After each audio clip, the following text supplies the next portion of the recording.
Well, same is the case with Pakistan. You really don't know what you're getting into until it finally happens. The bailout we've been telling you about, well, it has happened at the very last minute. The IMF or the International Monetary Fund will give Pakistan $3 billion. This is the money they froze for the past 8 months. They will finally release it and save Pakistan from collapse. The country is going through its worst economic crisis, the worst ever. There is chronic shortage of foreign exchange. Pakistan was as good as broke. They barely had the money to cover 1 month of imports. Inflation rose to 38%, which is a record high. Debt payments are due. Pakistan has to pay $25 billion this year alone. But pay from where? There is no money. So the IMF bailout will give a breather. Also a place in history books. I'll tell you what. This is bailout number 23. Pakistan has got 23 bailouts in its 75-year history. This is the highest in the world. So they come with experience. And they follow a predictable pattern. An endless boom to bust cycle. They show some growth for a few years, then they hit a crisis. The economy teeters, they appeal for aid, and they get a bailout. This repeats over and over again. Let me quote from a former World Bank advisor based in Islamabad. His name is Abid Hassan. And this is what he said. Over the last 3 decades, IMF assistance has not been able to bring about tangible reforms. IMF programs have just been more of a band-aid. And band-aids are not a cure. They just stop the bleeding for a while. Pakistan's disease is political. It is infected by its military. They keep looting the country. They keep ruining its economy and punishing its people. And then they ask the international community to pay the bill. But why does the world pay? Because the bailout money is nothing compared to the price we'll have to pay if a nuclear rogue state goes bust, if it descends into complete chaos. And Pakistan knows this. So it keeps coming back for more money. Even the current bailout won't solve its problems. And there are many. For starters, there's political instability. The days of the current government, the Sharif government, are numbered. Their term expires in August. The next election should happen in October, but you can't be sure of that. Imran Khan is waiting in the wings, preparing to unleash chaos if he is denied power. He still enjoys mass support. He's openly challenging the military. They tried to jail him. They slapped military trials on his supporters, who ran riot last month. They broke into military installations and ransacked the official residence of a commander. The army calls this mass uprising a conspiracy. The tragedy on the 9th of May was a huge conspiracy against Pakistan, and this is a conspiracy that we need to understand. And there's chaos in the military too. Recently, they fired 3 top officers and disciplined 15 senior officers. That's the term they use, disciplined. They've been accused of not doing enough to secure military installations. Experts say this crackdown is a message, and of course it's rare. It's a message to the sympathizers of Imran Khan that support for him will not be tolerated, and if there are signs of dissent, the military will come down hard. Then there's chaos at the borders. The Pakistan-Afghanistan border. Just this month, a security checkpoint was attacked. This happened in northwest Pakistan. 3 Pakistani soldiers died. Do you know who was behind this? The Tehreek-e-Taliban, or TTP. They have intensified attacks on the Pakistani army. At the border, the Taliban regime has given shelter to the TTP, the Taliban regime in Afghanistan. They're sheltering these people. And this has allowed the group to attack Pakistani forces. So there's political uncertainty, there's internal instability, there's volatility at the border, and you have an economic mess.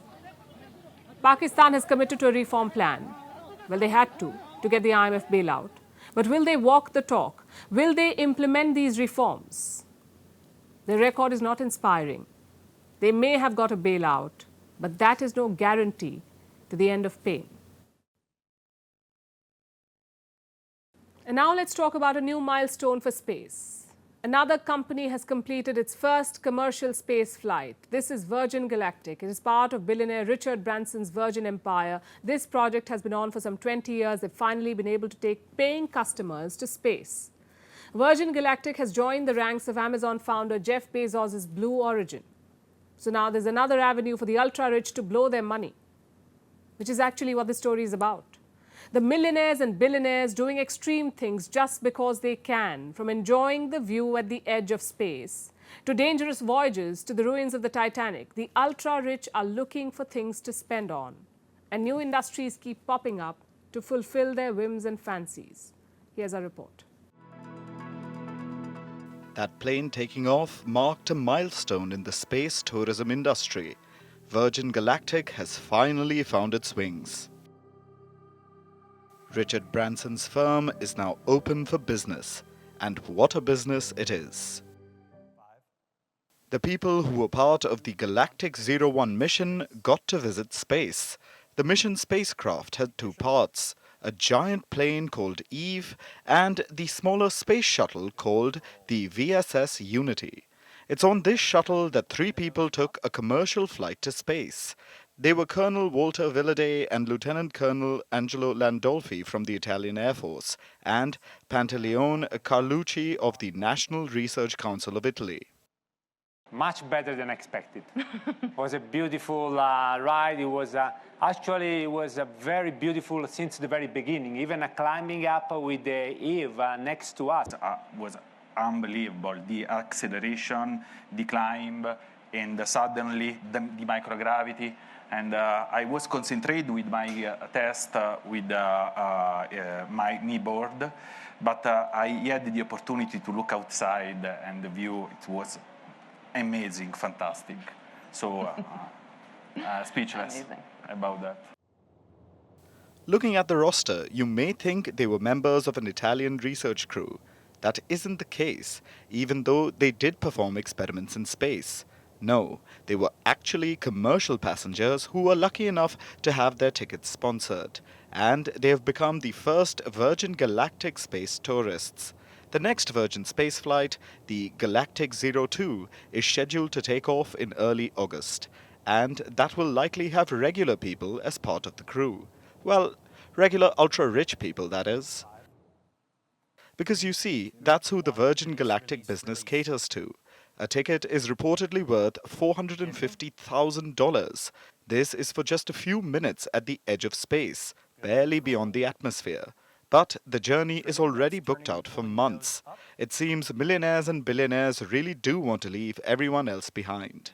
Now don't get us wrong, this isn't a case of sour grapes. We believe that those with the means should do whatever they want, as long as they pay the fair price. Because think about it, don't we keep hearing how we should take the bus instead of our car, or opt for trains instead of flights? Basically, how we should do our part to protect the environment. But meanwhile, the ultra-wealthy get on their private jets and leave a trail of pollution in their wake. Look at the Virgin Galactic spaceflight again. The thrusters generating enough power to breach the atmosphere. How much more damaging is that for the environment than your humble car? Is enough of the cost of the spaceflight ticket going into mitigating the environmental damage? Or is it one rule for us and another for the ultra-wealthy? Now, you may argue that private endeavors like this, paid for by the rich, can benefit us in the long run. To that, we point to the recent Titan submersible disaster. The vessel was created to let the rich visit the ruins of the Titanic, while they played video games. Seriously?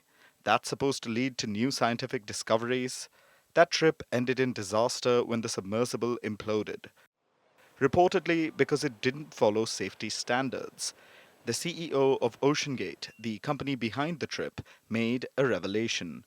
He said carbon fiber that was part of the vessel's hull wasn't certified to carry passengers to the depths of the Titanic, and as a result, the passengers paid the price. A rush to develop absurdly expensive tourist activities for the ultra-wealthy is probably not the best thing, neither for the environment nor the passengers' safety. Perhaps these dangerous, expensive activities are best left to the scientific professionals and not bored billionaires. Does age bring wisdom? Look at some old people around you and you may get the answer. Oldest doesn't always mean wisest. Just like the United States of America, it's the oldest democracy in the world. It's like that old man who keeps advising everyone else. But what about his own affairs?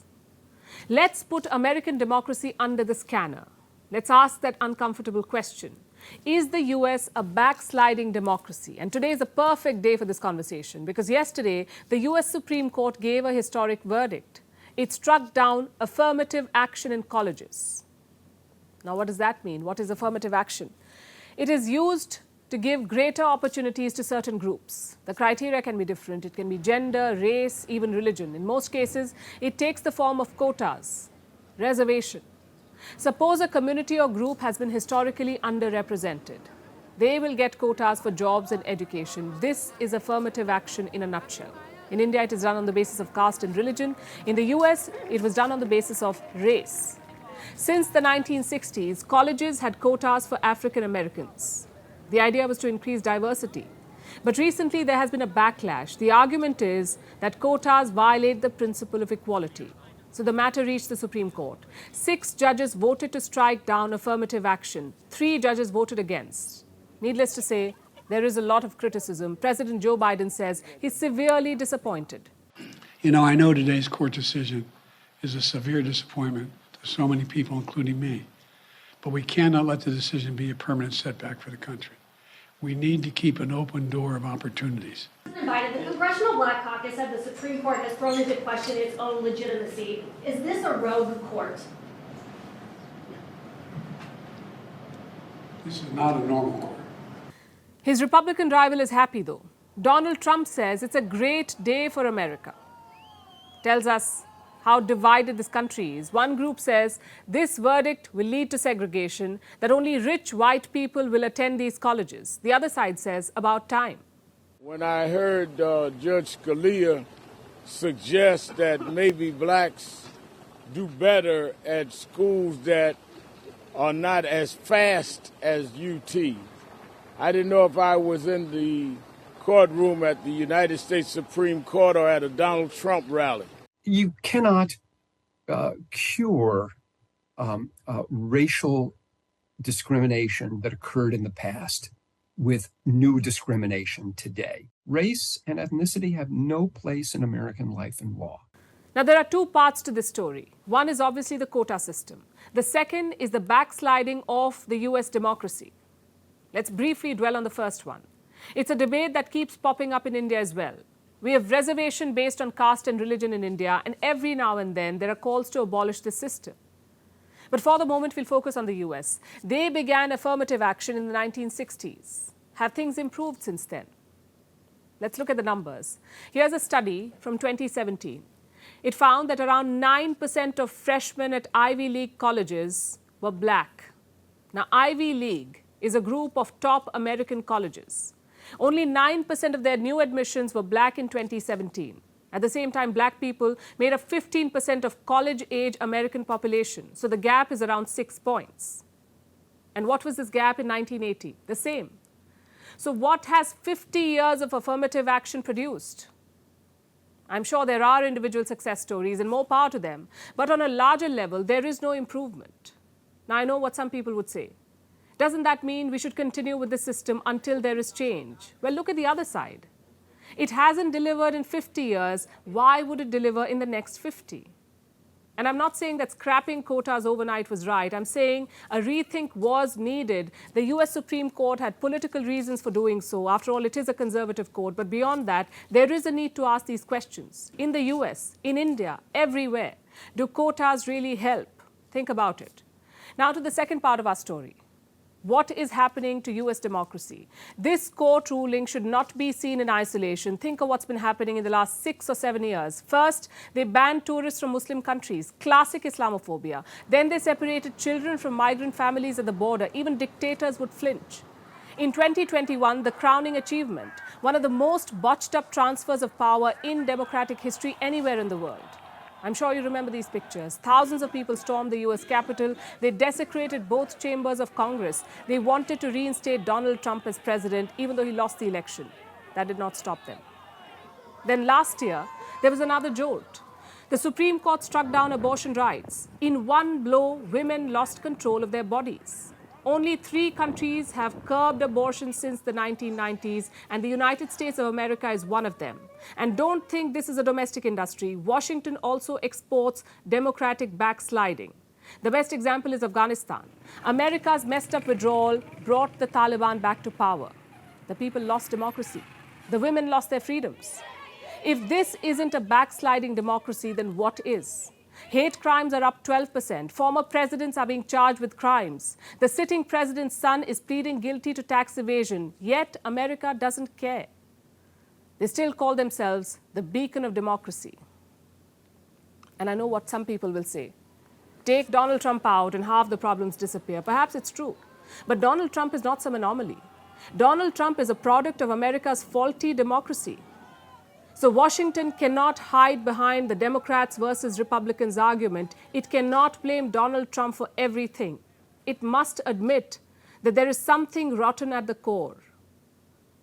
Do Biden and company have the guts to do that? To acknowledge that America is indeed a backsliding democracy? Well, from recent experience, I don't think so. Before I begin the next story, let me ask you a question. What do former US presidents Donald Trump and Bill Clinton have in common? Yes, they've both been impeached, drowned in corruption probes, with lies, cover-ups, pardons, and payoffs, and adultery. But do you know what else they share in common? Their love for Diet Coke. Yes, the sugar-free, low-calorie soft drink produced by the Coca-Cola Company. It saw a heady ascent in the 90s. The world swooned towards the drink's aisles, looking for this fizzy elixir that promised to help its patrons shed a few extra kilos. But today, the soda is struggling. Sales have declined every year since 2006. There's hatred from the nutrition community and dejection from governments. Yet many continue to guzzle one can after the other, but now their hopes seem to have gone completely flat because Diet Coke may be causing cancer. And this is according to the World Health Organization. Its cancer research arm reviewed aspartame. It's a white, odorless powder, a low-calorie artificial sweetener. It is added to Diet Coke. It is the very ingredient that makes the soda sugar-free. But for the first time, it is set to be declared a possible cancer risk to humans. A report will be published next month, with the WHO labeling the sweetener, quote-unquote, possibly carcinogenic to humans. This means there is some evidence linking it to cancer. And this news has already spread like wildfire, prompting widespread angst and collective gasps from Diet Coke lovers, but also affirmative nods from those who never believed the soda was healthy. I'm kind of addicted to Diet Coke a bit, and that's going to make me maybe want to think about changing to like flavored sparkling water, maybe that's not got any sugar or aspartame in it. I'm surprised it took this long. That was like 40 years or something for them to finally come out with it, but I'm sure they knew it a long time ago.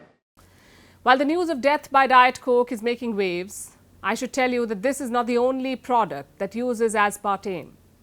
The sweetener has been widely used since the 1980s. It is on restaurant tables, in our home kitchens, and our fizzy drinks, chewing gums, cereals, and even cough drops. All in all, it's almost everywhere. It has been authorized for use globally by regulators.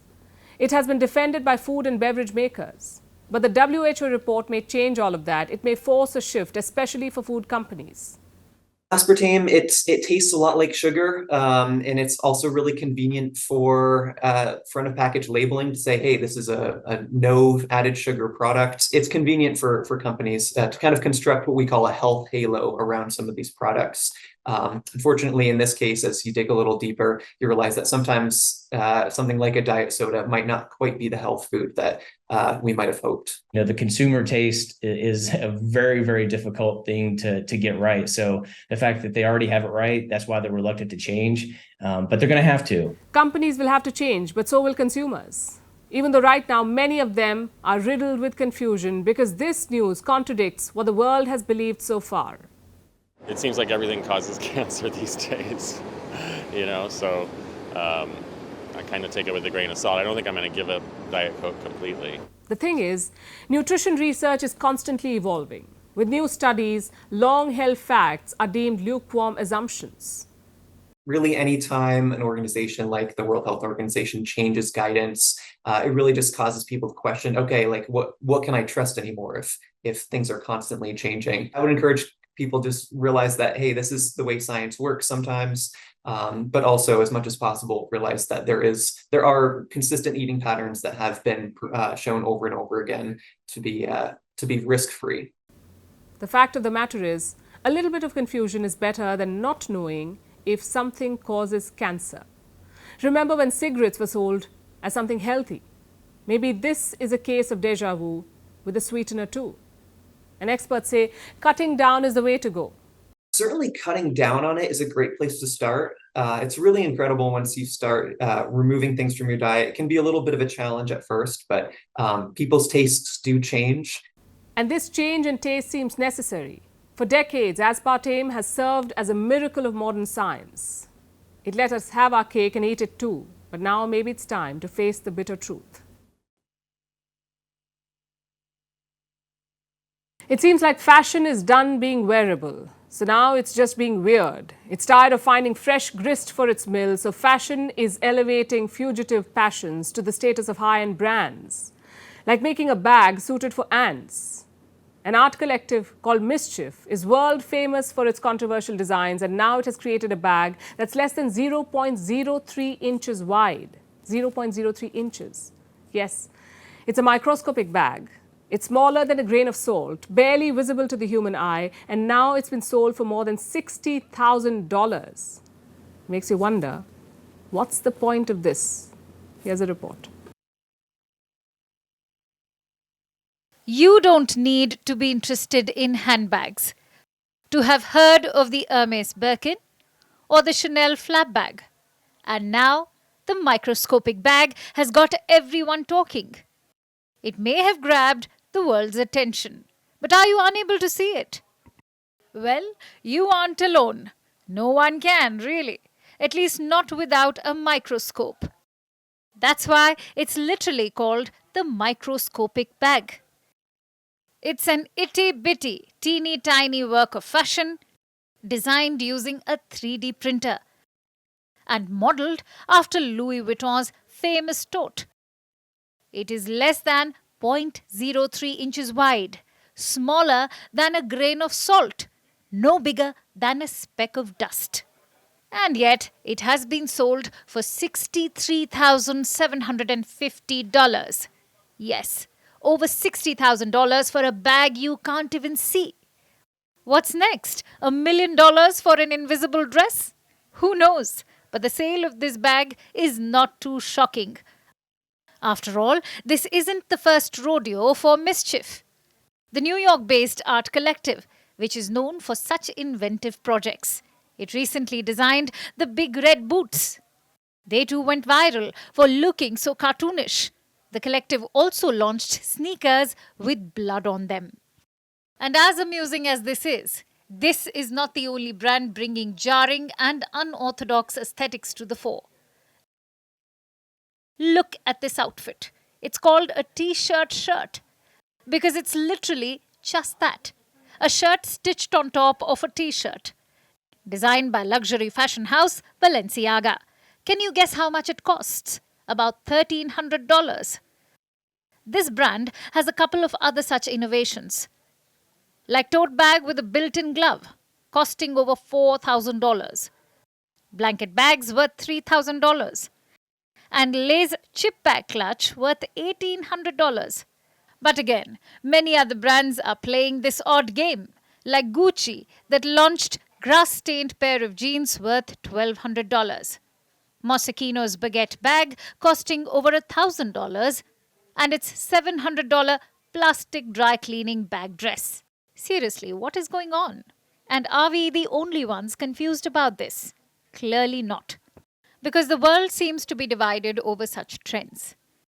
Now, fashion is art, and it is allowed to be bizarre, bombastic, and straight up uneasy. And to many, owning such items is not a silly investment. They don't view the microscopic bag as a wearable accessory. For starters, it really isn't wearable, unless the buyer is an ant. But patrons of such fashion view the bag as an art piece, a commentary on luxury bags, a showcase of how people will go to extreme ends to own them. And that clearly seems to be the case. After all, someone did pay a bomb for this minuscule artwork, bag, oddity, whatever you may call it. But to most of the world, it really seems like fashion is being desperate with such trends. being hungry for new ideas, and not only that, also aching for the next generation of designers who can captivate the audience and create big. That is not only money-making, but also exciting, even if it is incredibly tiny. At this point, it seems like fashion has no choice but to take a leap of faith and look uneasily into the future while often suffering a crisis of faith itself. Because after the microscopic bag, it's hard to tell if rule-breaking designers are steering fashion towards the light or pushing it into a trendy, frenzy-filled abyss. And now it's time for Vantage Shots, images that tell the story. French riots continue to spread in the third night of unrest. Over a policeman killing a teenager, the rioters hurled fireworks and tried to loot a Nike store as fire raged at a construction site of an Olympic swimming pool. Clashes erupted in India's Manipur state again after 2 people were shot dead. Virgin Galactic completed its first commercial flight. We told you about it. They took an Italian crew with over 50 miles above the Earth. And finally, what makes the 30th of June significant? We're taking you back to the year 1997 when Hong Kong was handed over to China, ending 156 years of British rule.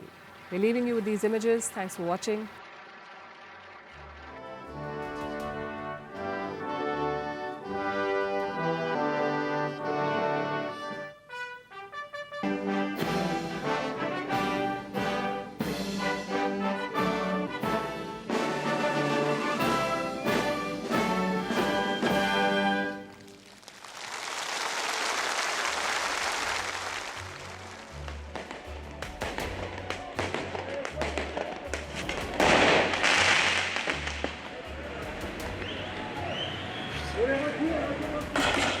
On s'écarte!